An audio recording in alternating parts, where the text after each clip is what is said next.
Okay, so imagine this. You get a call, right? It's 2025, Mm-hmm. and something totally nuts is happening way over in Riley. Uttar Pradesh, Mm-hmm. about 160 miles north of Lucknow. Yeah.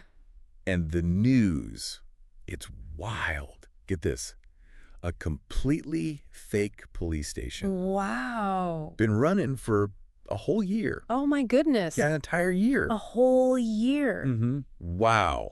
It's like something out of a movie. It's unbelievable. It sounds like a prank or something. Right? A hoax. That was my first thought too. Like someone's messing with me or is Yeah. it? But no, it's for real. 3 cops. Oh, wow. Yeah, actual police officers. They just went rogue. They set up this whole phony operation, arresting people, demanding money. Basically, it was just a big extortion scheme. I mean, that's pretty brazen, isn't it? Yeah. Just to, Oh, totally. And you know what finally busted them?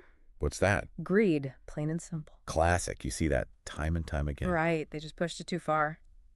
It's hard to know when to stop, I guess. So a contact of mine in Bareilly tipped me off about this whole thing. Mm. And at first, I honestly thought it had to be a joke. It just sounded so crazy, like straight out of one of those Bollywood movies. You know what I mean? Yeah, totally. But it was happening. People getting nabbed by these fake cops held in some building. Oh, no. A rubber factory, no less. It's almost funny how audacious it is. But obviously not funny for the people caught up in it. No, of course not. It's scary to think about, actually. So we got to unpack this, right? Yeah, definitely. How they pull it off? What was the whole scam? We're going deep on this. We're going to figure out how these supposed law enforcers turned into the criminals they were supposed to be stopping. It's a strange turn of events, for sure. I'm curious to hear more. Yeah, it's really messed up. But there's also, got to admit, this weird, almost funny side to it, too, the sheer ridiculousness of it. Right, like you almost have to admire the creativity. So these guys didn't just, flash a badge and call it a day. They went all out. They got themselves a whole fake police station set up. And guess where? A corner of a rubber factory. A rubber factory. Yep, a rubber factory near the actual Kasba police outpost. That's so bizarre. Right. I mean, if you're going to go to all the trouble of faking a police station, Yeah. you'd think you'd pick a better spot. Yeah, something a little more official looking. Exactly. Huh. But wait, it gets crazier. Okay. So their methods were even more out there. Oh, boy. There's this farmer from Bitora village. Yeah. Right? Okay. Picture this.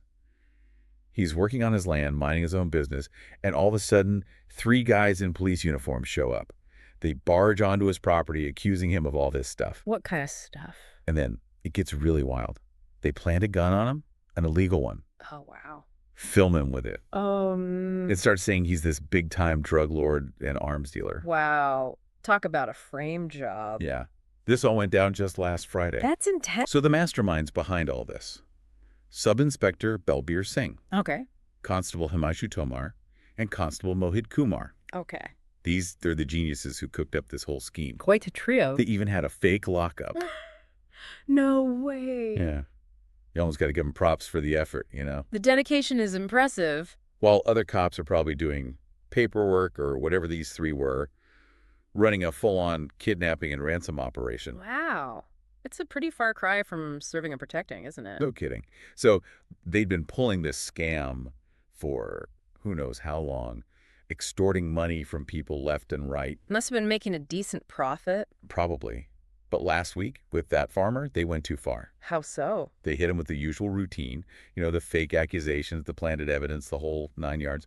Took him to their rubber factory police station, Wow. and they demanded a ransom, 2 lakh, Which is, about $2,400. okay, that's a significant amount. Right, especially for a farmer. Yeah, definitely. So his family, they were desperate. They managed to scrape together the money and pay it. Must have been a huge strain on them. Oh, for sure. But here's where these geniuses messed up. They got greedy. They wanted more. Yep. Yeah. They weren't satisfied with the euro 2 lakh. They wanted more. Like, come on, guys. Read the room. Yeah, you'd think they'd be happy with what they got. Right. Know when to quit. Yeah. But nope. That's when the farmer's son stepped in. He was like, hold on a minute. Something's not right here. Smart guy. Instead of giving in to their demands, he went straight to the real police. Reported the whole thing. Good for him. I bet that took guts. Oh, absolutely. Can you imagine knowing these guys are supposed to be cops? Yeah. And yet you're the one calling them out? Yeah, pretty risky. So the real police, they didn't waste any time. Senior Superintendent of Police Anurag Arya, he got word of this on Friday evening. Okay.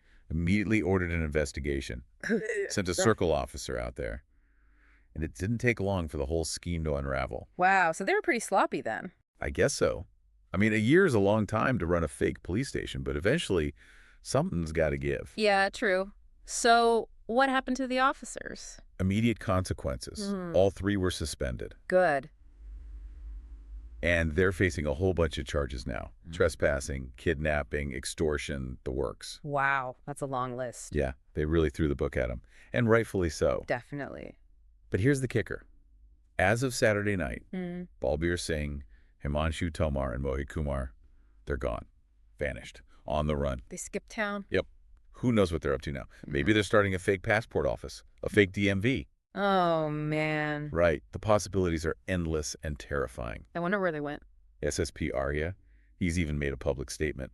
Said they're hunting these guys down. This won't stand, he said. So, they're taking this seriously. Yeah, they have to. Otherwise, people are going to lose all faith in the system. Exactly. But here's where it gets even more interesting. Okay. I got a tip from a source inside the police. Let's call them our Bareilly insider. Okay, deep throat. And get this. Apparently, Sub-Inspector Balbir Singh, the ringleader of this whole thing, Yeah. he's got a history. A few months back, the police in Uttarakhand, the neighboring state, they flagged him to the Uttar Pradesh authorities. Suspected involvement in heroin smuggling? No kidding. Yeah. They even chased him, like a full-on car chase. Sirens, the whole deal. But he got away. Wow. So this wasn't his first rodeo, so to speak. And the crazy part, according to my source, there was no follow-up, no investigation, nothing. Just swept under the rug. Seriously? Yep, like it never even happened. That's shocking. I mean, a police officer suspected of drug smuggling, that's a huge deal. Exactly. You'd think there'd be like a massive internal investigation. Yeah. But nothing. It makes you Actually, wonder. yeah. Makes you think maybe this fake police station thing wasn't just a one-off. Right. Maybe it's a symptom of something bigger. Maybe there's a lot more going on that we don't know about. So let's go back to the farmer for a second, the guy this whole mess started with. He talked to some reporters on Saturday. Understandably wanted to stay anonymous. Yeah, I can imagine. He described what happened, and it's pretty chilling. Yeah. He said these fake cops, led by Singh, they barged into his house, accusing him of dealing drugs and weapons. Oh, wow. Ransacked his place, took him to that rubber factory, locked him up. It's terrifying to even think about. Yeah, to be falsely accused like that. And get this, he said he and his family didn't even realize it wasn't a real police station. Are you serious? Yeah, they were that convincing. Their acting was so good that the victim thought they were legitimate law enforcement. Wow. I mean, that's messed up on so many levels. Right, it's a total violation of trust. It makes you question everything. He recounted the whole thing, the fake accusations, the ransacking, the whole 9 yards, confirmed they paid that Eurolac ransom. But when they demanded even more money, that's when his son realized something was seriously wrong. Thank goodness he figured it out. Yeah, he saved his dad from who knows what else. It's a good reminder that we need to be vigilant, not just blindly trust authority. Right. Question everything. So the big question here is, how did this go on for a whole year? Yeah, how did no one notice? Were these guys just that good at fooling everyone? Or was there some major oversight failure? It's got to be a combination of things, right? I mean, maybe they were convincing, but someone must have had suspicions. Right. And you have to wonder, did anyone in the community know what was going on, but were too scared to speak up? Yeah, that's possible. If you think the cops are the bad guys, who do you turn to? Exactly. It's a really scary thought. And then there's the greed factor. I mean, they might have gotten away with it longer if they hadn't been so greedy. Right, it's like they wanted to get caught. Right. It's like a classic criminal blunder. Yeah. You almost got to laugh. It is kind of absurd. So try to picture this. Balbir Singh in that rubber factory police station. He's like, all right, team, we got the uniforms. We got this lovely location. Now who's building the fake jail cell? And Himanshu's probably like, let's make it extra spooky. Right. And poor Mohit, he's probably just thinking about his tea break. Just wants to get back to writing parking tickets. Right now, while we're sitting here, it's late Saturday night, early Sunday morning over in Bareilly. And while the rest of the world is doing their thing, those 3 former officers are probably freaking out. Yeah, they got to be stressed. They're on the run from the law, facing serious jail time. Pretty ironic, isn't it? How so? They ran a fake jail, and now they're facing a real one. Oh, yeah. Poetic justice. All right. As for the farmer and his son, I hope they can put this whole ordeal behind them. maybe even get their money back. Yeah, that'd be great. It's a long shot, but you never know. Yeah. But for all of us, this whole thing's a huge wake-up call. I mean, if a fake police station can run for a year, what else is going on that we don't know about? It's a scary thought. It makes you question everything, doesn't it? Definitely. It's like, who can you trust? And look, this isn't about all police officers, obviously. Most of them are doing their jobs honestly. Right, of course. This is about one messed up case that shows how vulnerable the system can be. It's a good reminder that we need to hold those in power accountable. Yeah, we got to be vigilant. Absolutely. So there you have it, the crazy, almost unbelievable story of the Bareilly fake police station. It's a story about greed, about the courage to speak up, and about the absurdity of it all. It's a wild one for sure. 3 guys thought they could play by their own rules, but their greed got the best of them. It's outrageous, it's infuriating, and yeah, it's kind of darkly funny too. It's like a bad joke that went way too far. I'll be keeping an eye on this story for sure. Any updates, you'll be the first to know. But until then, stay safe out there, everyone. And maybe, just maybe, if you get stopped by someone in uniform, double check their ID. Yeah, good advice. Better safe than sorry. So what do you think? What does this whole crazy incident tell us about trust, authority, and the possibility of getting tricked, even by the people who are supposed to protect us?